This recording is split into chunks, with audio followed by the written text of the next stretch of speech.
नमस्कार, मैं हूं आपकी होस्ट और दोस्त शुभा और आप सभी का बहुत बहुत स्वागत है डाइट टॉक में।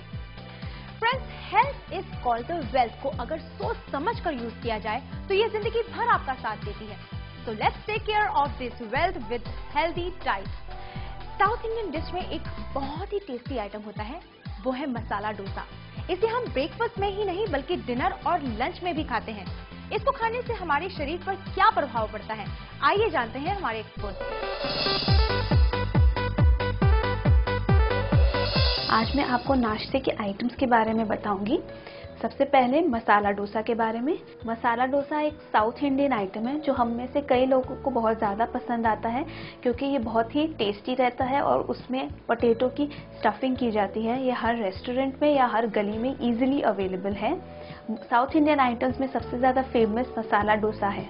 मसाला डोसा में जो आइटम्स हम इस्तेमाल करते हैं उसमें है राइस और दाल, साथ में हम जो स्टफिंग लगाते हैं वो है आलू या तो फिर प्याज की स्टफिंग हम लोग डालते हैं मसाला डोसा में। इसमें अप्रॉक्सीमेट कैलोरीज हमको 190 to 200 कैलोरीज मिलती हैं।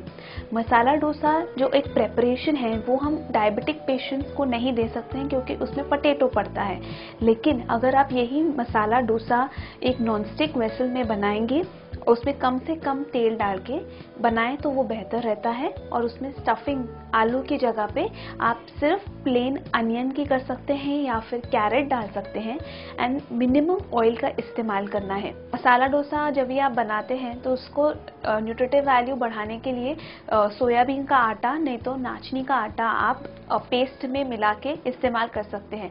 नाचनी के आटे का ये फ़ायदा रहता है कि उसमें कैल्शियम कंटेंट ज़्यादा होता है, तो हम में से किसी का भी हड्डियाँ कमज़ोर हैं या तो फिर बढ़ते बच्चे हैं जिनको कैल्शियम रिक्वायरमेंट की ज़रूरत ज़्यादा है तो हम उसे मसाला डोसा को इम्प्रूव कर सकते हैं। सोयाबीन में प्रोटीन सोर्स ज़्यादा रहता है, इसीलिए जो आपका डोसा है उसका प्रोटीन कंटेंट भी बढ़ेगा, जो हमारे मसल्स के लिए अच्छा होता है, हमारे शरीर के लिए। इसलिए प्रोटीन्स, कार्बोहाइड्रेट्स और फैट का सही कॉम्बिनेशन हम इस डोसा में अप्रूव कर सकते हैं।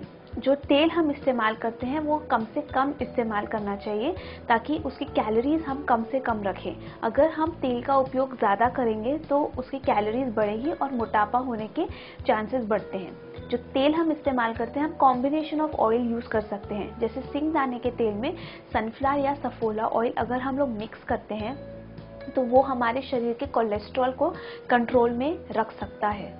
जो चटनी हम मसाला डोसा के साथ इस्तेमाल करते हैं, नारियल की चटनी हमें अवॉइड करनी चाहिए क्योंकि नारियल से कोलेस्ट्रॉल बढ़ने के चांसेस होते हैं।